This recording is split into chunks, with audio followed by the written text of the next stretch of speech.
I thought the lowest point of my life was when my husband left me for a millionaire. Then the doctor looked at my blood test results and went silent. 3 months ago, my ex sent a text that said, "Enjoy poverty." Tonight, lying in the emergency room, I discovered the truth, that poverty never actually belonged to me. My name is Elena Marshall. For the better part of a decade, I defined myself by my ability to manage chaos. As a senior project manager at waiting lists of structural engineering firms, my days were calculated in steel tolerances, load-bearing capacities, and the absolute certainty that if you followed the blueprints, the building would stand. I was 36 years old, and I lived my life with the same rigorous adherence to structure. I believed that if I put in the work, if I reinforced the foundation every single day, my life would remain upright. I was wrong. I had been married to Lucas Hale for 12 years. If you had asked me 6 months ago to describe our marriage, I would have used words like solid, reliable, and enduring. We were not the couple that posted 4-paragraph tributes to each other on social media. We were the couple that paid our taxes on time, rotated the tires on our mid-range sedans, and spent Friday nights ordering takeout from the same Thai place we had loved since college. I was the primary breadwinner, bringing in a steady salary that covered the mortgage on our sensible 3-bedroom house in the suburbs and the maxed-out retirement accounts. Lucas had bounced between sales jobs for years, never quite finding his footing, but I never minded. I was the wall, he was the window. I provided the stability, and he provided the view, the charm, the light. But then Lucas found the world of high-stakes venture capital, or rather, it found him. It started slowly, the way a hairline fracture appears in concrete, invisible to the naked eye until the pressure becomes too great. He landed a position at a boutique investment firm, a job he was woefully underqualified for on paper, but perfectly suited for in temperament. Lucas was handsome in a way that made people want to trust him, and in the current financial climate, charm was a currency more valuable than competence. The first sign was the wardrobe. The comfortable polo shirts and khakis were replaced by bespoke suits that cost more than our monthly grocery budget. He stopped driving his old Honda and leased a German sports car that growled when it idled in our driveway. He told me it was necessary for the image. He said you have to look like money to attract money. I nodded and adjusted our monthly budget spreadsheets, cutting back on my own expenses to accommodate his new armor.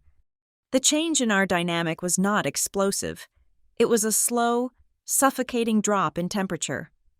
I would come home from a 10-hour day at the firm, smelling of stale office coffee and dry erase markers, wearing my practical flats and a blazer I had owned for 5 years. Lucas would be there, but he was not really there. He would be on his phone, scrolling through market trends, texting clients at 9 o'clock at night, a glass of expensive scotch resting on the coaster. He began to look at our life, the life I had built with my own hands, with a sneer of distaste. He looked at our beige sofa as if it were a stain. He looked at our kitchen cabinets as if they were an insult, and worst of all, he looked at me as if I were a remnant of a past he was desperate to shed. I remember a specific Tuesday evening about 3 weeks before the end. I was at the kitchen island, going over the blueprints for a suspension bridge project that was behind schedule. My hair was pulled back in a messy bun, and I was eating leftover pasta straight from the Tupperware container because I was too tired to plate it. Lucas walked in. He had just come from a dinner with potential investors. He smelled of steak, heavy red wine, and a perfume that was floral and sharp, not mine. He stood in the doorway, loosening his silk tie, and watched me. It was not a look of affection. It was a look of clinical assessment, like an appraiser deciding a property was not worth the renovation costs. "You are eating standing up again," he said. His voice was smooth, devoid of the warmth that used to greet me. I looked up, swallowing a mouthful of cold pasta. "I have a deadline. Lucas, the inspections are tomorrow morning, and the contractors are trying to cut corners on the rebar." He let out a short, dry laugh. "Rebar. God. Elena, do you know what I was discussing tonight? We were talking about a merger that could shift the market cap of a tech giant by 15%. We were talking about legacy wealth. and you are worried about metal rods. It is my job. Lucas, I said quietly, it pays for this house. For now, he said. He walked past me to the refrigerator, grabbing a bottle of sparkling water. But I am playing in a different league now. Elle, you really need to elevate yourself.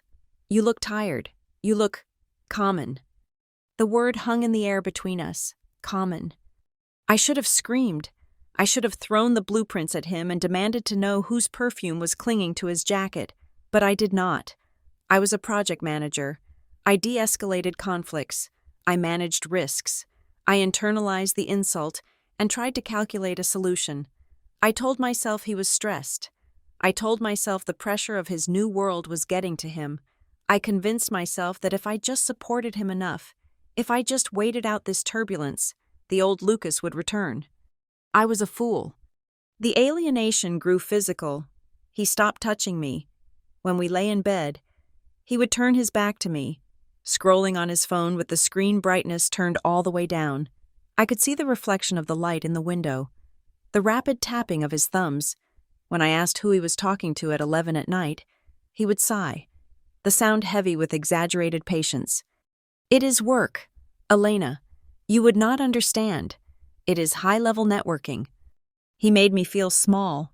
He made me feel that my world of tangible things, of steel, glass, contracts, and safety regulations, was inferior to his world of speculative millions. I began to doubt myself. I looked in the mirror and saw the wrinkles forming around my eyes, the dullness of my skin from lack of sleep. I started to believe him. Maybe I was common. Maybe I was holding him back. I tried to fix it. I suggested a weekend getaway, just the two of us, to a cabin upstate. No phones, no markets, just us. He looked at me as if I had suggested we move into a cardboard box. I cannot leave the city. Elena, he said, checking his reflection in the hallway mirror. Not now. Things are happening. Big things. You have no idea what is coming. He was right. I had no idea what was coming. The final weeks were a blur of cold shoulders and empty spaces. He started coming home later and later, 1 in the morning, 2 in the morning. Sometimes he did not come home at all, claiming he crashed at a hotel near the office to be fresh for an early meeting. I stopped asking questions because I was terrified of the answers. I focused on my work. I poured myself into the bridge project, finding comfort in the absolute laws of physics. Gravity does not lie. Tension and compression do not have hidden agendas. But the human heart is not a suspension bridge. It can only bear so much load before it snaps. I remember the silence of the house. It used to feel peaceful, a sanctuary from the noise of the construction sites. Now, it felt like a tomb. I would sit in the living room, the television playing quietly, waiting for the sound of his key in the lock. When he did arrive, he brought the cold air in with him. He would walk past me without a word, heading straight for the shower, scrubbing away the evidence of his day or his night. I found receipts in his pockets that I was not meant to find. Dinners for 2 that cost $600. A receipt for a diamond bracelet from a jeweler I had never heard of. A bracelet I never received. I placed them on the dresser, waiting for him to explain. He never did. He just threw them in the trash without breaking eye contact, daring me to start a fight. He wanted me to be the one to break it. He wanted to be the victim of a nagging, unsupportive wife so he could justify what he was already doing. But I refused to give him that satisfaction. I held on tighter, gripping the fraying rope of our marriage until my hands bled metaphorically. I did not know it then, but I was already a ghost in my own life. He had already written me out of the script. He was just waiting for the right moment to inform me that my character had been killed off. The collapse did not happen with a shout. It happened on a rainy Thursday morning. I was getting ready for work, brushing my teeth. When Lucas walked into the bathroom, he was fully dressed in his charcoal suit, looking impeccable, vibrant, and utterly distant.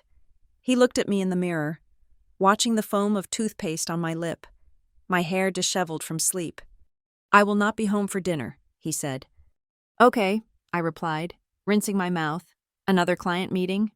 "Something like that," he said. He adjusted his cufflinks. Gold, heavy, new, Elena. Do you ever think about how small your life is? I froze, the towel in my hand. What is that supposed to mean? He turned to face me, and his eyes were empty. There was no anger, no hate, just a profound indifference that chilled me to the bone. You go to work, you manage your little projects, you pay your bills, you save for a retirement that is 30 years away. It is so boring. I feel like I'm suffocating every time I walk through that front door. I put the towel down slowly. This boring life supported you for 12 years. Lucas, this boring life paid for the suit you are wearing. He smiled, but it did not reach his eyes. That is the problem. Elena, you think paying for things gives you value. You do not understand power. You do not understand what it means to really live. I am evolving. And you are just standing still. He walked out of the bathroom before I could respond.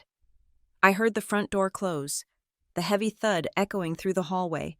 I stood there, gripping the edge of the sink, staring at my reflection. I looked the same as I had yesterday.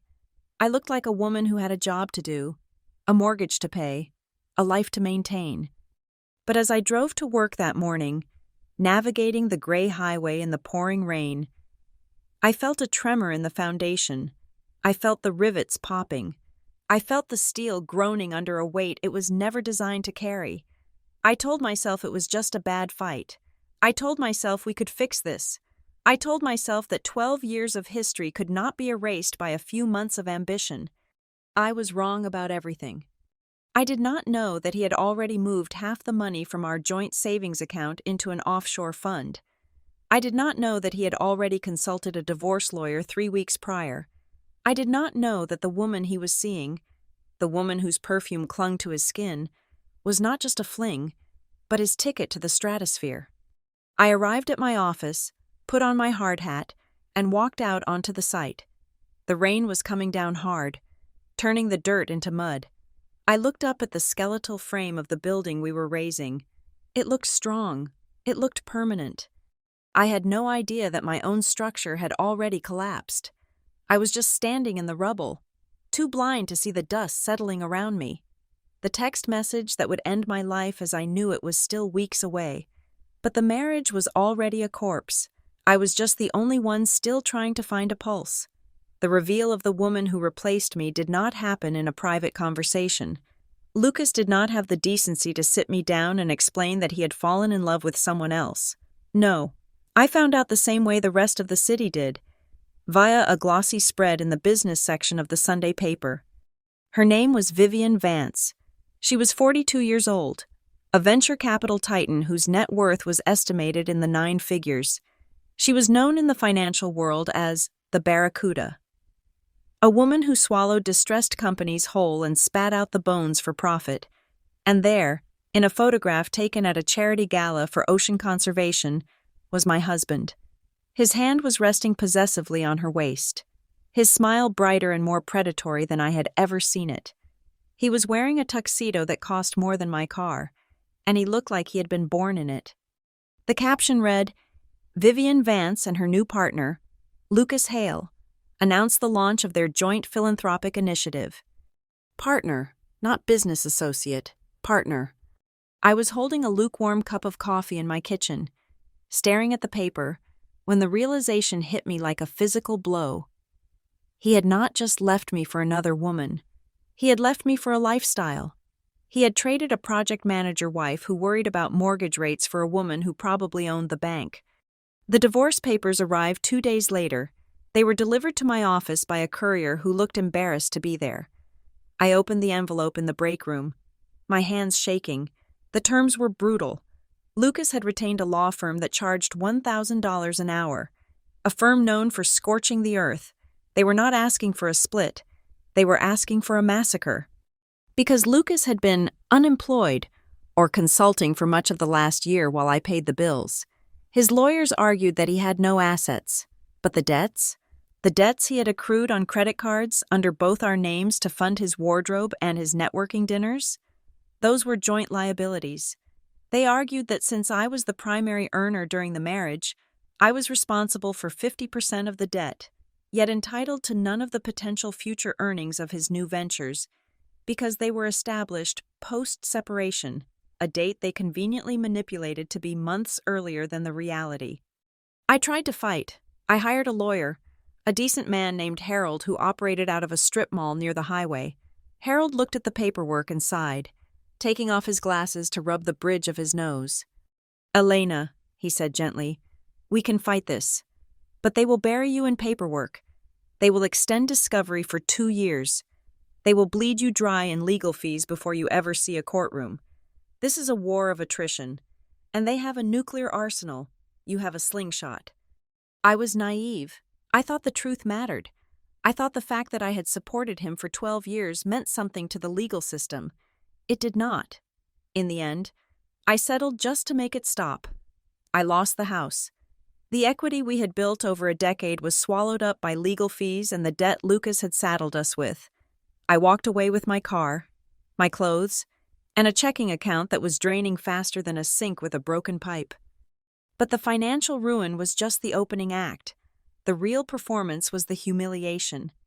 2 weeks after the divorce was finalized, I ran into them. It was inevitable in a city that felt increasingly small. I was leaving a meeting with a contractor downtown, and they were exiting a high-end steakhouse across the street. Lucas saw me. I know he saw me. I was wearing my work boots and a safety vest, clutching a roll of blueprints. He was in Italian wool, laughing at something Vivian had said.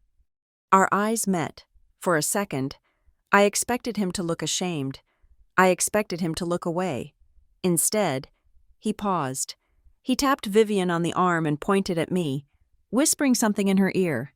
She turned, her eyes scanning me up and down with the dispassionate boredom of a queen looking at a peasant. Then, she laughed. It was a light, tinkling sound that carried across the traffic. Lucas smirked. He actually smirked at me. Then he guided her into the back of a waiting limousine, and they were gone. That smirk stayed with me. It was the expression of a man who believed he had won a game I did not even know we were playing. I tried to focus on my career. I told myself that as long as I had my job, I could rebuild. I was a respected professional. I had a reputation for delivering projects on time and under budget. I was the one thing Lucas could not take from me. Or so I thought. The freeze started subtly.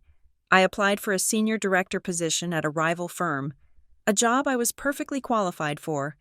The initial interview went well. The hiring manager was enthusiastic. Then, 2 days later, I received a generic email stating they had decided to move in a different direction. I applied for another role. Same result. Great first interview. Sudden silence. Then, the projects at my own firm started to dry up. I was taken off the suspension bridge project, cited for restructuring. I was reassigned to administrative duties, managing spreadsheets for junior engineers. When I asked my boss, a man I had worked with for 7 years, he refused to meet my gaze. "Elena," he said, shuffling papers on his desk, "it is complicated. We have some new investors. The board is pressuring us to clean up the image. There are concerns." "Concerns?" I asked, my voice rising. "What concerns? I have never missed a deadline. I have never failed an inspection." He looked pained. "Look, word gets around. People talk.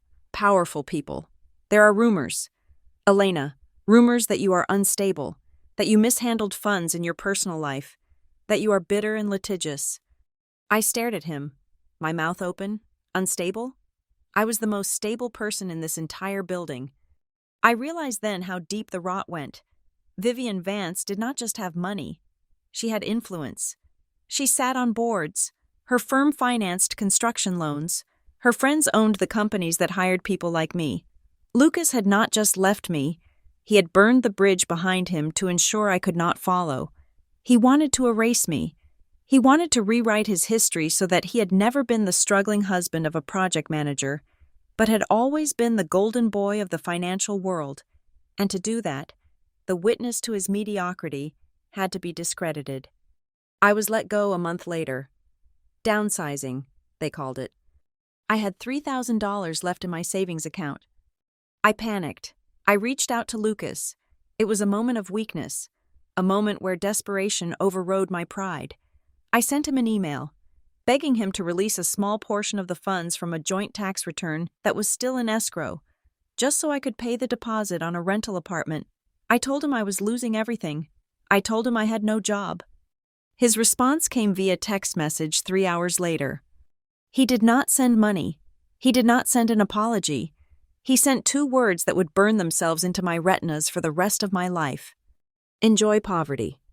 That was it. No punctuation, no signature, just a command. Enjoy poverty. It was the cruelty that broke me. It was the casual, laughing malice of it. He was sipping champagne in a penthouse, and he took 3 seconds out of his day to kick me while I was down. My descent was rapid after that. Without a job and with a do not hire mark invisibly stamped on my resume, I could not pay rent on my apartment. I moved into a cheap motel on the outskirts of the city, the kind of place where you pay by the week and the neighbors argue loudly at 3 in the morning. I sold my car. The sensible sedan that had driven me to construction sites for 5 years was traded for $1,200 in cash. I used that money to buy food and pay for the motel room. I applied for jobs everywhere, not management jobs anymore. I applied for administrative assistant roles, receptionist roles, data entry, but even there, the background checks would flag my credit score, which had tanked due to the divorce debt, or perhaps the whispers had traveled further than I thought. I watched my bank account dwindle. $2,000, $1,000, $500. I stopped buying fresh produce. I started buying instant noodles and bread. I stopped turning on the heat in the motel room to save on the surcharge. I sat in the dark, wrapped in the only winter coat I had left, listening to the sirens wailing on the highway. I was Elena Marshall. I had a degree in civil engineering. I had managed multi-million-dollar infrastructure projects, and now I was counting quarters to see if I could afford to use the coin laundry machine to wash my only pair of jeans. The isolation was absolute. My friends from my old life, the other couples we used to have dinner with, had vanished. They had chosen the side of the winner. They were liking Lucas's photos on Instagram, photos of him on yachts and at ski resorts, while I was invisible. Poverty is not just a lack of money, it is a lack of existence. You become a ghost. People look right through you because seeing you makes them uncomfortable. It reminds them of how fragile their own safety is. I remember one specific afternoon. I was walking back to the motel from a grocery store, carrying 2 plastic bags, heavy with canned soup. A luxury SUV drove through a puddle near the curb, sending a wave of dirty, cold water splashing over me. I gasped, dropping the bags. Cans rolled into the gutter. I looked up. It was not Lucas, just a stranger. But the indifference was the same. The car did not slow down. The driver did not look back. I was just an obstacle, a piece of debris on the side of the road. I knelt down in the mud, gathering my cans of soup. My hands were freezing. My coat was soaked. I felt a laugh bubbling up in my throat, a hysterical, jagged sound. Enjoy poverty. I was doing exactly what he said. I was living it. I was breathing it. But as I stood up, shivering, wiping the mud from a can of tomato soup, something in me hardened.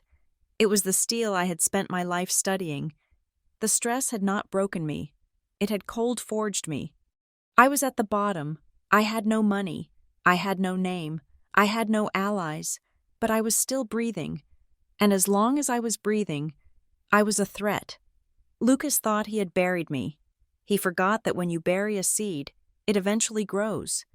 I walked back to the motel, the cold water seeping through my clothes, and I made a vow to the empty room. I would survive this. I would take any job. No matter how low, I would scrub floors. I would empty trash cans. I would disappear into the gray mass of the invisible working class. And from there, from the shadows where he would never think to look, I would watch. I did not know then that the universe had a twisted sense of humor. I did not know that the blood running through my veins, the blood freezing in the cold air, was worth more than Lucas Hale could earn in 1,000 lifetimes. I just knew that I had to eat. So, the next morning, I put on my drying jeans, tied my hair back, and walked to the large medical center 3 miles away. They were hiring cleaners, no resume required, just a pulse and a willingness to touch things that other people refused to look at. I took the job, and that was how I started my new life. Not as Elena Marshall, the project manager, but as Elena, the invisible woman in the blue uniform, pushing a mop bucket down the sterile white hallways, waiting for a future I could not yet see. The uniform was a shade of blue that existed only in institutions. It was the color of generic glass cleaner, a harsh, synthetic azure that flattered no one and signaled to the world that the person wearing it was property of the building. It was made of a stiff polyester blend that did not breathe, trapping the sweat against my skin as I pushed the heavy cart down the endless linoleum corridors of Mercy General Hospital. My name tag was a piece of white plastic with a magnetic back. It did not have my last name. It did not say project manager. It did not say senior engineer. It just said Elena in black block letters, and underneath, in smaller font, environmental services. I had been Elena Marshall, the woman who commanded meetings with 20 architects and structural engineers. I had been the woman who signed off on budgets worth $40 million. Now, I was just Elena, the entity responsible for ensuring that bin number 4 in the waiting room was not overflowing with used tissues and empty coffee cups. The transformation from professional to invisible was absolute. In the construction world, when I walked onto a site, heads turned, foremen stopped yelling. Subcontractors checked their clipboards. My presence had weight. It displaced air. In the hospital, I was less than a ghost. A ghost at least inspires fear or curiosity. I inspired nothing. I was a mobile piece of furniture that occasionally got in the way. My shift began at 6 in the morning. I would clock in at the basement level, a subterranean world of pipes and concrete that smelled of industrial laundry detergent and damp earth. I would exchange my street clothes, jeans and a thrift store sweater, for the blue scrubs. I would tie my hair back so tight it pulled at my scalp, scrubbing my face free of any makeup because there was no point in decorating a face that no one looked at. The work was grueling in a way that mental exhaustion never was. My old fatigue used to be a buzzing in my head, a pressure behind the eyes from staring at KD drawings for 12 hours. This fatigue was in my marrow. It was a throbbing in my lower back from mopping 3,000 square feet of hallway. It was the raw, red skin on my knuckles from the constant exposure to harsh disinfectants. My hands, once manicured and soft, began to look like the hands of a woman twice my age. But the physical pain was manageable. I could take ibuprofen. I could soak my feet in the tiny motel sink at night. What was harder to endure was the silence. I worked surrounded by thousands of people, doctors, nurses, patients, families. The hospital was a cacophony of alarms, announcements, weeping, and laughter. Yet, I lived in a bubble of absolute silence. No one spoke to me. I remember a Tuesday morning in the cardiac wing. I was mopping a spill near the nurses' station.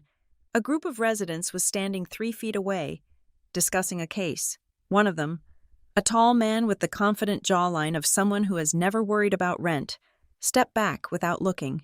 He collided with me, knocking the mop handle into my ribs. I gasped, stumbling back. He did not turn around. He did not say, "Excuse me." He simply adjusted his stance, continuing his sentence about aortic valves, as if he had bumped into a wall or a door frame. To him, I was not a human being with a ribcage and a nervous system. I was just an obstacle in his environment, a texture in the background of his important life. That moment hurt more than the bruise forming on my side. It was the confirmation of my new reality. I had been deleted. Lucas had not just taken my money. He had stripped away my humanity. By pushing me into poverty, he had rendered me opaque.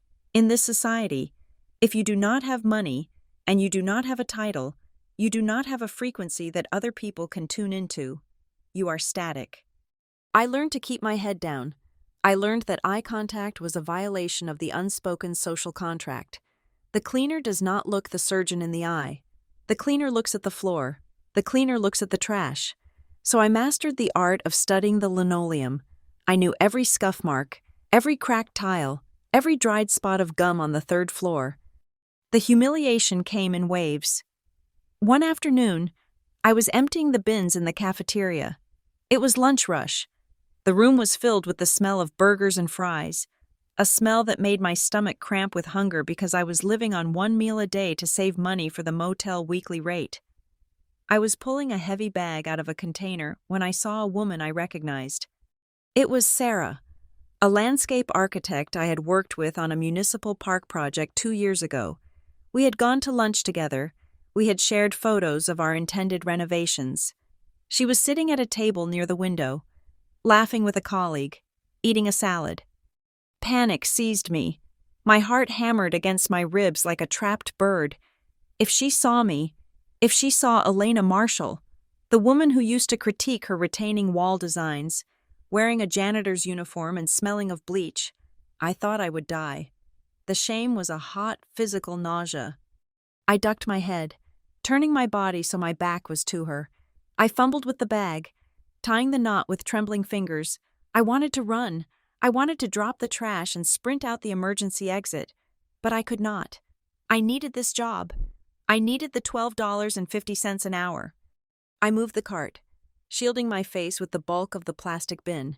I walked past her table, holding my breath. She did not look up. Her gaze slid right over my blue back as she stabbed a cherry tomato with her fork. I was part of the scenery. I was safe, and I was devastated. I realized then that I did not need to hide. I could have stood on the table and screamed my name, and they probably would have just called security to remove the disturbance. They would not have recognized me because the context was wrong. I was not a person to them anymore. I was a function. The hardest part of the day was the phone call. My mother lived in Florida, in a small retirement community. She was proud of me. She bragged to her friends about her daughter, the big city project manager. She did not know about the divorce. She did not know about the motel. She did not know that her daughter was currently scrubbing toilets for a living. I called her every Sunday, sitting on the edge of the lumpy motel mattress, forcing a brightness into my voice that I did not feel. "How is work, honey?" she would ask. "It is busy." "Mom," I would lie. "We just landed a huge contract for a new stadium. I am drowning in paperwork." "That is wonderful," she would say. "And how is Lucas? Is he still working so hard?" "He is fine." "Mom, he is traveling a lot. We are like ships passing in the night. But it is good. We are building our future." The lies tasted like ash in my mouth. I lied because I could not bear to break her heart. I lied because admitting the truth made it real. If I told her I was destitute, if I told her I had lost everything, then the last thread connecting me to my old identity would snap. As long as my mother believed I was successful, a small part of me could pretend it was true. But after I hung up, the silence of the motel room would crash down on me. I would stare at the peeling wallpaper, the water stain on the ceiling that looked like a map of a country that did not exist. I would count my cash. I had $42 to last me until Friday. I became an expert in the economics of survival. I knew which vending machine in the hospital basement sometimes dispensed 2 bags of pretzels for the price of 1. I knew that if I waited until the cafeteria was closing, the staff might throw away the unsold sandwiches, and if I was quick, I could retrieve one from the clean top layer of the trash before it was contaminated. It was theft, perhaps, or maybe it was scavenging. When your stomach is twisting on itself, morality becomes a luxury you cannot afford. My dignity was being sanded down, layer by layer. There was a night when I was cleaning the executive bathrooms on the top floor, the floor where the hospital administrators and high-ranking donors had their meetings. The soap was different there. It smelled of lavender and almond. The towels were cloth, not paper. I looked at myself in the large, well-lit mirror. My face was gaunt. My eyes were hollow, dark circles bruising the skin beneath them. My hair was dull. I touched the cold glass, tracing the reflection of a stranger. "Enjoy poverty." Lucas's voice was always there, a whisper in the ventilation system. He had sent me to this hell to break me. He wanted me to dissolve. He wanted me to become one of the nameless, faceless millions who struggle and fade away without leaving a mark. I washed my face with the expensive lavender soap. I dried my skin with the plush cloth towel. Then I put the towel in the laundry bag and picked up my mop. I would not dissolve. I approached the job with the same rigorous methodology I had applied to engineering. I optimized my route. I calculated the exact amount of chemical dilution needed for maximum efficiency. I organized my cart with military precision.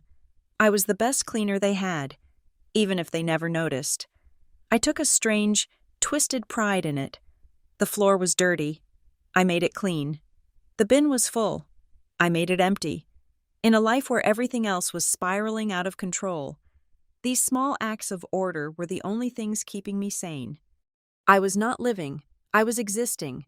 I was a biological machine processing oxygen and calories to perform labor, but inside the machine, deep in the heavy darkness of my chest, a small pilot light was still burning. I was learning things in the silence. I was listening, because I was invisible. People spoke freely around me. I heard doctors complaining about malpractice suits. I heard administrators discussing budget cuts that would endanger patient care. I heard the secrets of the institution because no one worries about the eavesdropping of a vacuum cleaner. I did not know it yet, but this invisibility was a weapon. They thought I was nothing. They thought I was blind and deaf because I was poor. But I was watching. I was recording. One evening, towards the end of my 3rd month, I was mopping the floor of the emergency room waiting area. It was a chaotic night. A multi-car pileup on the interstate had flooded the bay with trauma cases. The air smelled of metallic blood and fear. I was exhausted. My legs were trembling. I paused for a second to wipe the sweat from my forehead with my sleeve. "Hey, you." I turned. A head nurse was pointing at a puddle of vomit near the triage desk. "Do not just stand there leaning on the stick," she snapped. "Clean that up. Now. People are slipping." I looked at her. She was younger than me. In another life, I might have hired her. I might have fired her. "Yes, ma'am," I said softly. I moved toward the mess. I did not argue. I did not say I was taking a 3-second break after working for 6 hours straight. I just did the work. I knelt down to sanitize the floor, the harsh chemical smell stinging my nose. And as I scrubbed, I made a promise to the woman I used to be. I would get out of this. I did not know how. I did not know when. But I would not die on this linoleum. I would not let Lucas Hale win. I stood up, wringing out the mop with hands that were raw and bleeding, and I moved to the next stain. I was still here. And as long as I was here, the story was not over. It happened on a Thursday afternoon. During the lull between the lunch rush and the evening shift change, I was in the sub-basement waste disposal unit, a concrete room that hummed with the vibration of the massive trash compactors. It was my job to transfer the heavy, translucent bags of non-hazardous waste from the collection carts into the compactor. It was mindless. Rhythmic work. Lift, swing, toss, press the green button, repeat. I was moving on autopilot. My mind was drifting, calculating how many hours of overtime I would need to work to afford a pair of winter boots before the first snow fell. I reached for a bag from the oncology ward. It was heavy, bulging with the detritus of illness. Paper cups, flower stems, get-well cards that had been discarded. As I swung the bag up, the plastic snagged on the metal lip of the cart. It ripped. I tried to catch it to prevent the contents from spilling onto the wet concrete. It was a reflex, a stupid, human instinct to stop a mess before it happens. I felt the sting before I felt the pain. Something jagged inside the bag sliced across the palm of my right hand. It was deep. A broken glass vase, perhaps, or a shattered medicine bottle that had been improperly disposed of in the general waste. I hissed through my teeth, dropping the bag. I pulled my hand back. A thick, dark line of red appeared instantly across my palm, cutting through the lifeline and the headline. For a second, it was just a cut. Then, the blood came. It did not well up. It surged. It ran down my wrist, soaking into the cuff of my blue polyester uniform, dripping onto the gray floor in a steady, fast rhythm. Drip, drip, drip. I grabbed a wad of paper towels from my cart and pressed it against the wound, squeezing my hand into a fist. I waited for the pressure to stop the flow. That is the rule of basic first aid. Apply pressure. Wait for the clotting. I waited. 1 minute, 2 minutes. The paper towels turned sodden and heavy, disintegrating into a red pulp. The blood was leaking through my fingers, running down my forearm, staining the elbow of my sleeve. Panic began to rise, cold and sharp, not because of the injury, but because of the logistics. I could not afford to be injured. I could not afford to stop working. If I bled on the floor, I would have to clean it up. If I could not finish my shift, I would lose 8 hours of pay. That was $84. That was food for 2 weeks. I grabbed more towels, wrapping them tighter. Just stop, I whispered to my hand. Just stop bleeding. But it did not stop. It felt as if a faucet had been opened inside my wrist. I started to feel lightheaded. The hum of the compactors seemed to grow louder, changing pitch, drilling into my skull. The edges of my vision blurred. My supervisor, a gruff man named Miller who managed the basement with the temperament of a prison warden, walked in. He saw me leaning against the compactor, clutching my hand, a pool of red widening at my feet. "Marshall, what the hell did you do?" he barked. He looked at the floor. He looked at the blood soaking my sleeve. "That is not a bandage situation. Marshall, that is a liability situation.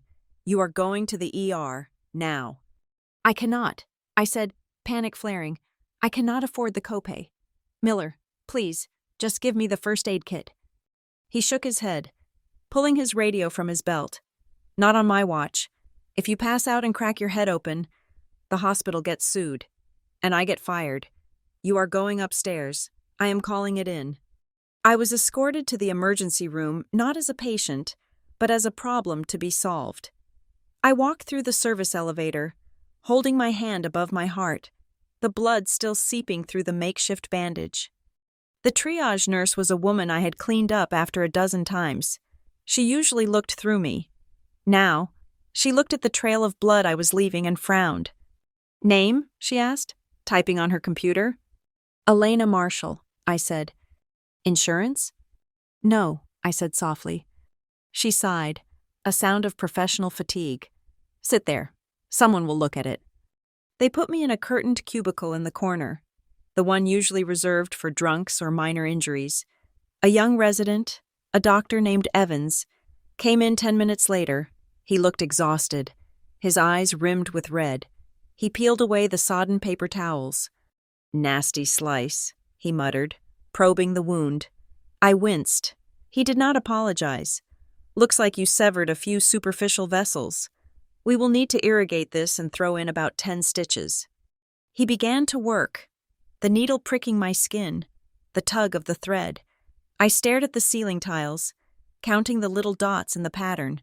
I tried not to think about the bill. Emergency room visit, physician fee, supplies. It would be thousands. I would be in debt for the rest of my life. I would never get out of the motel. "Okay, that should hold it," Dr. Evans said, tying off the last stitch. He wiped the area with saline. But as he wiped, fresh blood welled up between the sutures. It oozed out, persistent and dark. He frowned. He wiped it again. It welled up again. "That is odd," he said. He applied pressure with a gauze pad. "Hold this, firmly." I held it. He waited 5 minutes, checking his pager. Then he lifted the gauze. The bleeding had not slowed. It was as if my body had forgotten how to close itself. "Are you on blood thinners?" he asked, looking at me properly for the first time. "No," I said. "History of hemophilia? Von Willebrand disease?" "No, never." He looked at the wound, then at me. His expression shifted from bored efficiency to mild confusion. "I am going to order a standard coag panel and a CBC, just to be safe. We cannot send you home if you are leaking like this." A nurse came in, a different one, older, with kind eyes, and drew 2 vials of blood from my left arm. I waited. The wait in an emergency room is a special kind of purgatory. You are surrounded by pain, yet you are utterly alone. I sat on the paper-covered exam table, shivering. The adrenaline of the accident had worn off, leaving behind a cold, hollow exhaustion. My hand throbbed in time with my heartbeat. 30 minutes passed, then 45, then an hour. I watched the shadows lengthen on the floor. I listened to the sounds of the ER. A child crying, a drunk man shouting at security, the rhythmic beeping of monitors. I should have been discharged by now. A simple cut, stitches, out. Why was it taking so long? My mind began to spiral. Maybe I had contracted something from the trash. Hepatitis? HIV? God, if I was sick, really sick, what would I do? I had no money for medication. I had no one to take care of me. If I could not work, I would be on the street in a week. The curtain swept back. It was not Dr. Evans. It was a nurse I did not know, accompanied by a phlebotomist carrying a tray with 4 more empty vials. "Ms. Marshall?" the nurse asked. Her voice was different. It was not the brusque, dismissive tone used for the uninsured. It was cautious, controlled. "Yes?" I sat up straighter, clutching my injured hand. "Is something wrong?" "The lab needs another sample," she said. "The first sample. Hemolyzed. It happens. We just need to run the panel again, and the doctor wants to add a few more markers." "More markers?" I asked. "What kind of markers?" "Just standard checks," she said, but she did not meet my eyes. She was looking at my arm, searching for a vein with an intensity that felt unnecessary. They took 4 vials this time, dark, red blood swirling into the glass tubes. I watched them leave. They closed the curtain tight behind them. Another hour passed. The atmosphere in my corner of the ER began to change. I could feel it. Before, I was ignored. Now, I felt watched. Every time a staff member walked past my curtain, their footsteps slowed. I saw shadows lingering near the gap in the fabric. I heard whispers. "Did you see the levels? Check the name again. It has to be an error. Run it again. Call the chief." The chief? Why would they call the chief of medicine for a cleaner with a cut hand? Fear, cold and paralyzing, gripped my throat. It was cancer. It had to be. I had acute leukemia. That would explain the bleeding. That would explain the exhaustion I had felt for months. I attributed it to poverty, to the stress of the divorce, to the physical labor. But maybe I was dying. I sat there, frozen. I thought about Lucas. If I died, would he even care? He would probably be relieved. No more loose ends, no more guilt. He would send flowers to the funeral home, a tax-deductible expense, and go back to his life. I realized with a jolt that I did not want to die. I hated my life right now. I hated the motel. I hated the mop. But I did not want to cease to exist. I wanted to see the sun rise again. I wanted to eat a hot meal again. I wanted to win. 2 hours and 15 minutes after I arrived, the curtain opened again. This time, it was Dr. Evans, but he was not alone. Behind him stood Dr. Aris, the head of the hematology department. I knew him by sight. I had cleaned his office. He was a stern, silver-haired man who never smiled. Dr. Evans looked pale. Dr. Aris looked... I could not place the emotion. He looked like a man who had just seen a ghost. "Ms. Marshall," Dr. Aris said. His voice was grave. "Is it cancer?" I blurted out. The word hung in the air, heavy and terrified. "Just tell me, is it leukemia? I know I do not have insurance. I know I cannot pay you. But please, just tell me the truth." Dr. Aris stepped into the cubicle. He closed the curtain behind him, sealing us in. He looked at the chart in his hands. Then he looked at me. He studied my face, my eyes, my cheekbones. It was an invasive, searching look, as if he were trying to solve a puzzle. "It is not cancer." "Elena," he said. He used my first name. Doctors never used my first name. "Then why am I still bleeding? Why are you here?" "There are anomalies in your blood work," he said carefully. "Anomalies that we rarely see. We have managed to stabilize the clotting with a topical agent, so you are in no immediate danger, but the results of your genetic markers, The things we look for when we see blood that behaves like this, they are confusing. Confusing how? I asked. He hesitated. He glanced at Dr. Evans, who was staring at his shoes. Ms. Marshall, Dr. Aris said slowly, we need to keep you overnight. We have moved you to a private room on the 4th floor. The 4th floor? That was the VIP wing. That was where the donors stayed. That was where the politicians stayed. I cannot afford the 4th floor, I whispered. I cannot even afford this cubicle. Do not worry about the cost, Dr. Aris said.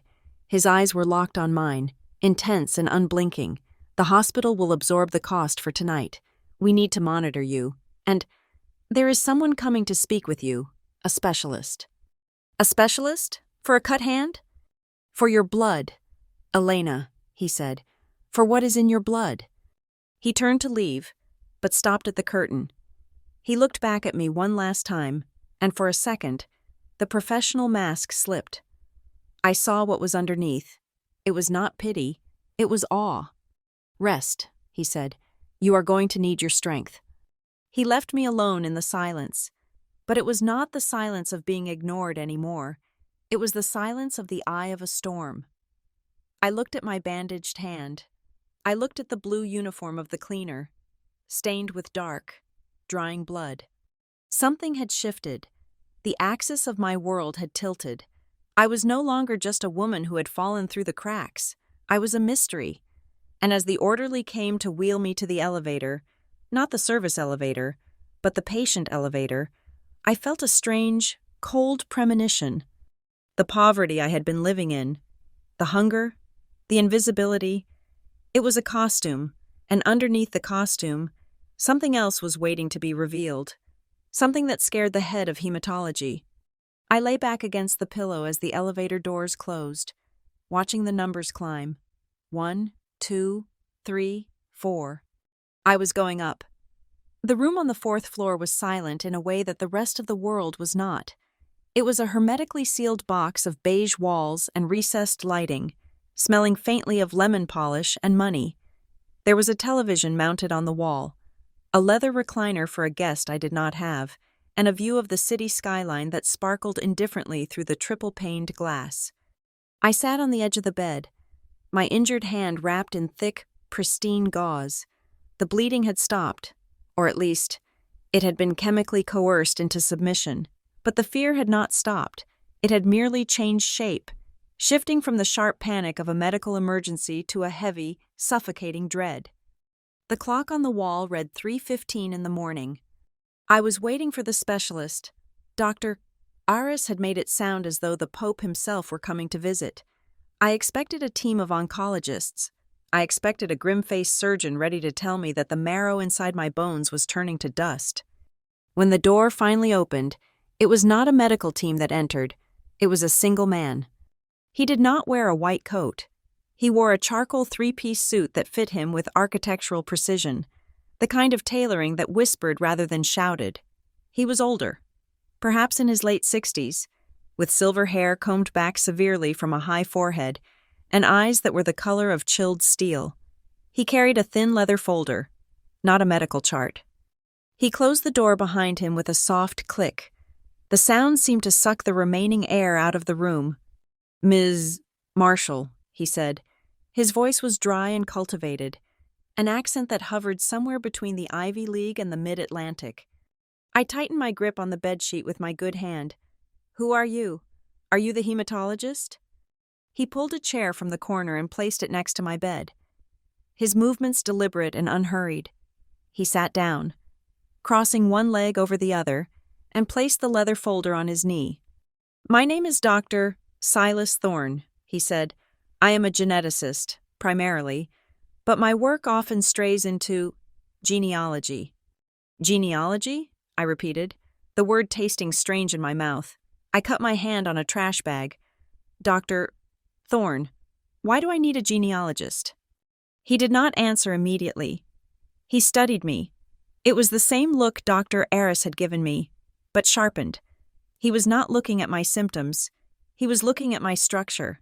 He was looking at the shape of my jaw, the set of my eyes, the arch of my brow. It made me feel like a specimen in a jar. Your clotting factor has been stabilized, he said, dismissing my injury with a wave of his hand. That was a minor inconvenience. The emergency room staff was perplexed because your blood did not behave according to the standard models. They thought it was a disorder. And it is not? I asked, hope and fear warring in my chest. No, he said, it is not a disorder, it is a signature. He opened the folder. Inside was a single sheet of paper with a complex graph, lines of red and blue intersecting in a pattern I did not understand. Elena, he said, using my first name without invitation, I need to ask you a question, and I need you to answer it with absolute honesty. It will seem irrelevant, it will seem intrusive, but I assure you, it is the only question that matters right now. I nodded, my throat tight. Ask it. He looked down at the paper, then up at me. Tell me about your father. I blinked. The room seemed to tilt slightly. My father? Yes, Arthur Marshall. Tell me about him. I stared at him. I had expected questions about my diet, my sexual history, my exposure to radiation. I had not expected this. My father died 4 years ago, I said, my voice trembling. He had a heart attack while mowing the lawn. He was 65. I know how he died. Dr. Thorne said softly. I want to know how he lived. Was he a tall man? Did he have any congenital health issues? Did he ever speak to you about his childhood? I felt a flash of defensive anger. My father was a good man. He was a warehouse manager for a logistics company. He liked baseball and growing tomatoes. He was 5 feet 10 inches. He had high blood pressure.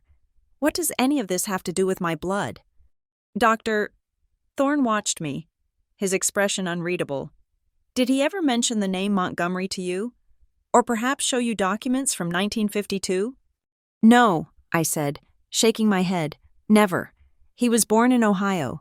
He lived there his whole life until he met my mother and moved to Florida. He was just my dad. Dr. Thorne sighed. It was a sound of disappointment, but not at me. It was the disappointment of a man confirming a difficult truth. Elena, he said, Arthur Marshall was a good man, I have no doubt. But Arthur Marshall was not who you think he was. Or rather, he was not born Arthur Marshall. My heart began to hammer against my ribs.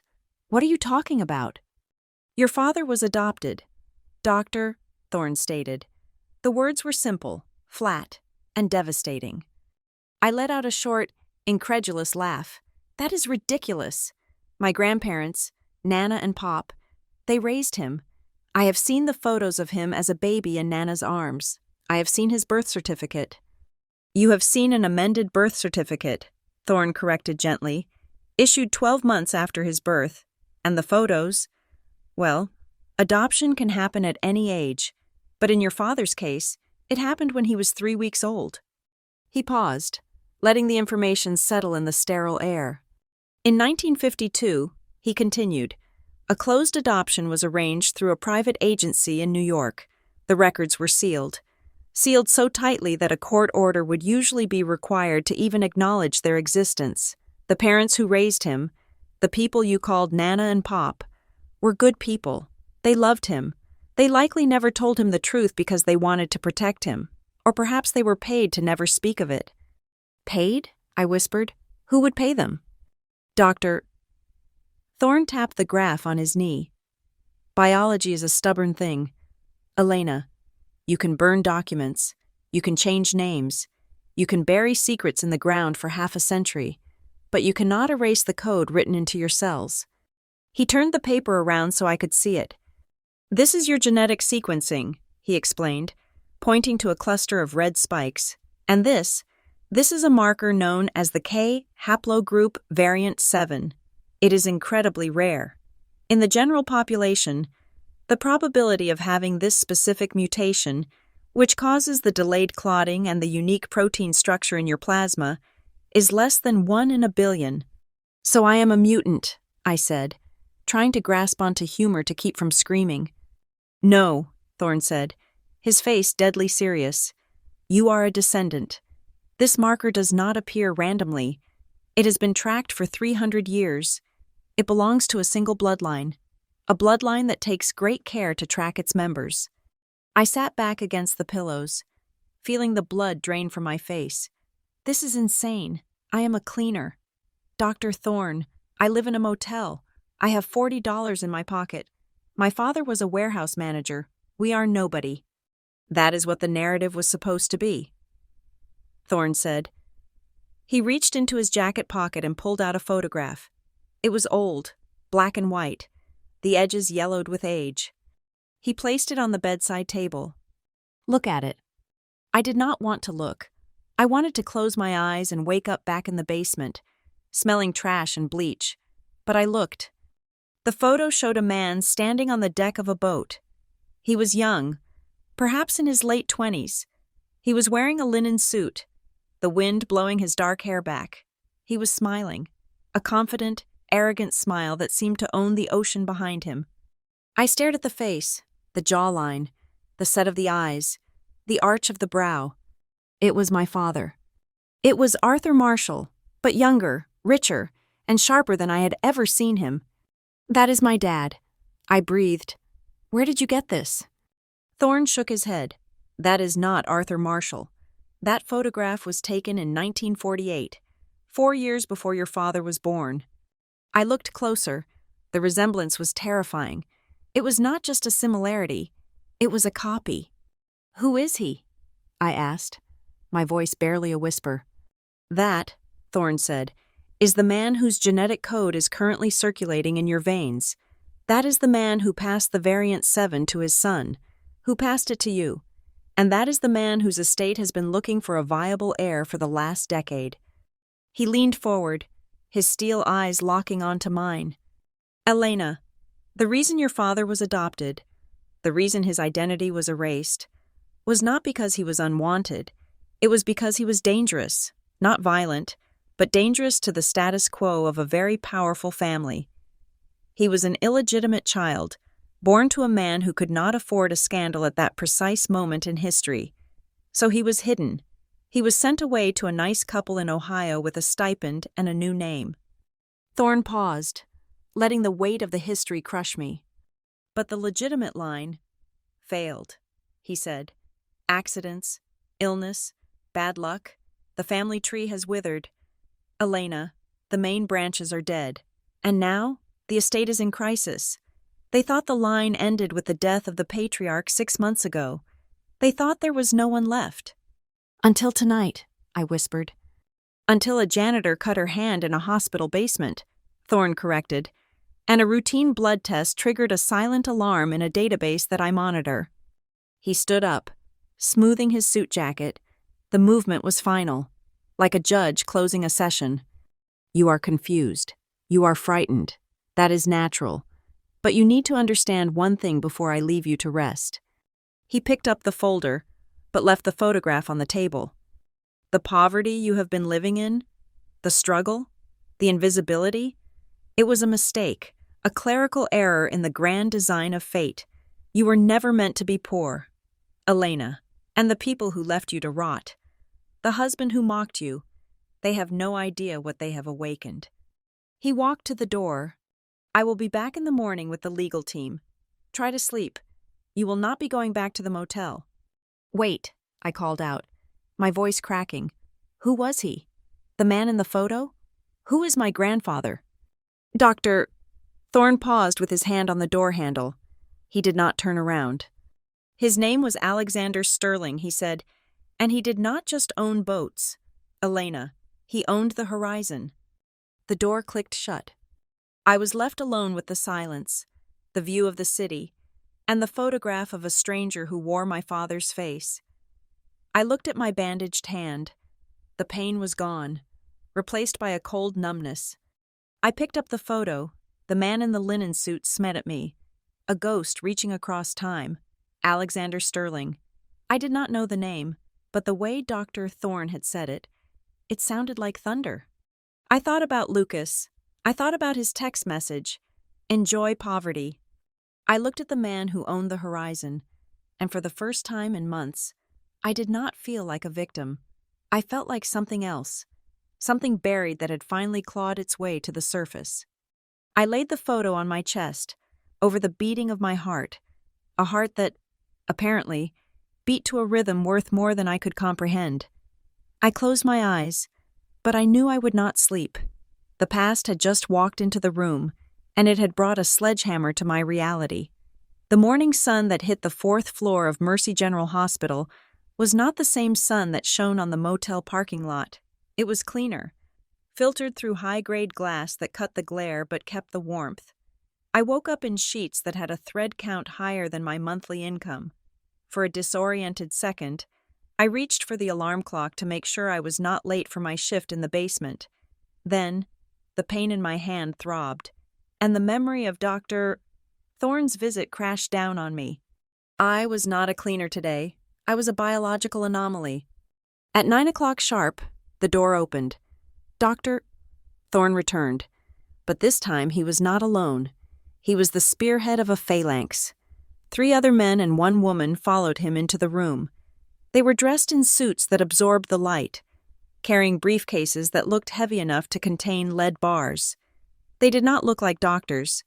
They looked like executioners who charged by the hour. "Good morning. Elena," Dr. Thorne said. He gestured to the group. "This is the legal counsel for the Sterling Trust. Mr. Henderson, Miss Liu, Mr. Sterling Vance. No relation to the current board, merely a coincidence of nomenclature. And Mr. Greaves." I pulled the sheet up to my chin. I was wearing a hospital gown that opened at the back. My hair was unwashed. I felt small, dirty, and utterly exposed. "What is happening?" I asked. "Is this about the medical bill?" "Because I told you." "It is not about the bill," the woman, Ms. Liu, said. Her voice was sharp and precise. She placed a heavy binder on the rolling table that usually held hospital food. "It is about the succession." "Succession?" I repeated. Dr. Thorne stepped forward. He pressed a button on a remote control, and the television on the wall flickered to life. It did not show cable news. It showed a logo, a stylized letter S interwoven with a maritime compass. "Elena," Dr. Thorne began, his tone professorial, "I told you last night that your father was adopted, that he was the biological son of Alexander Sterling. I am not sure you understand the scale of what that means." The screen changed. Images began to cycle. A skyscraper in Manhattan that pierced the clouds. A shipping fleet with containers stacked like colorful bricks, stretching as far as the eye could see. A pharmaceutical research complex in Zurich. A vast tract of land in Montana that looked like a national park. Alexander Sterling was not just a rich man, Thorne said. He was an industrial architect of the 20th century. He built Sterling Industries from a single shipping lane into a global conglomerate. Logistics, real estate, biotech, energy. If you bought a product in this country in the last 40 years, a Sterling ship likely carried it, or a Sterling warehouse stored it. I watched the screen. I saw the logo on the side of a truck. I recognized it. I had seen that logo 1,000 times on the highway. I had seen it on the boxes I unpacked in the warehouse where my father used to work. My dad worked for them. I whispered. My dad spent 30 years managing a warehouse for a subsidiary of this company. He drove a forklift. Irony is rarely kind. Mr. Henderson, the oldest lawyer, rumbled. He did not know. And Alexander Sterling did not know his son was packing boxes in his own empire. The adoption records were sealed by Alexander's father to avoid a scandal in 1952. Alexander spent the last 20 years of his life trying to find the child he was forced to give up. He died 6 months ago without succeeding. So the money went to someone else, I said. That is how it works. Ms. Liu opened the binder. That is how it usually works. But Alexander Sterling was a man of peculiar grudges and absolute precision. He did not trust his board of directors. He did not trust his stepchildren from his second and third marriages. He believed they were, to use his phrasing, parasites waiting for the host to die. She turned the binder toward me. It was a copy of a last will and testament. Clause 14. Section B, she recited, the entirety of the Sterling Trust, including the controlling interest in Sterling Industries and all liquid assets, shall pass only to a verified biological descendant of the first degree or second degree. In the event that no such descendant is identified within 1 year of my death, the assets are to be liquidated and donated to the Sovereign Fund of Norway.